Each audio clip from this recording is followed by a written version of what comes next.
There's 4 forces that I go through, and this is what I see with a good player, a good mini tour college player, or obviously a good guy on TV.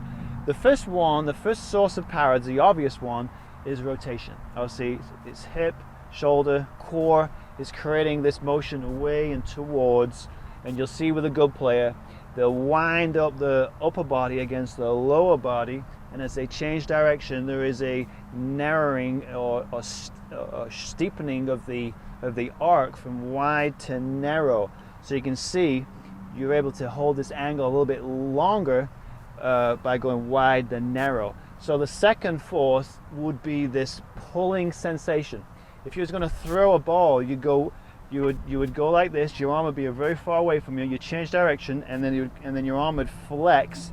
Your wrist would hinge back, and you would let it go. Same thing with the golf swing. You go wide, change direction, and narrow. So you can see a steeper angle of approach.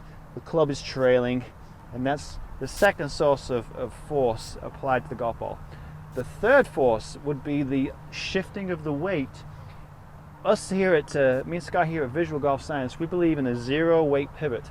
So as you turn away, your weight's going to stay centered, 50-50, and then you need a transference of weight from right to left.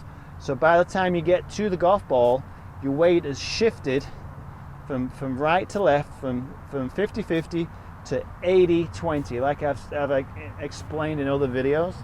So you can see the last source of power is coming from the ground, which would be the fourth. And this is, if you watch all the top players that ever played the game, Sam Snead, Ben Hogan, Jack Nicklaus, Gary Player, every one of these guys, Arnold Palmer, they started at the top of the backswing in a pretty flex state. They changed direction. They may have still remained in a flex state, but just prior to impact in this delivery position, there is a pressing into the floor.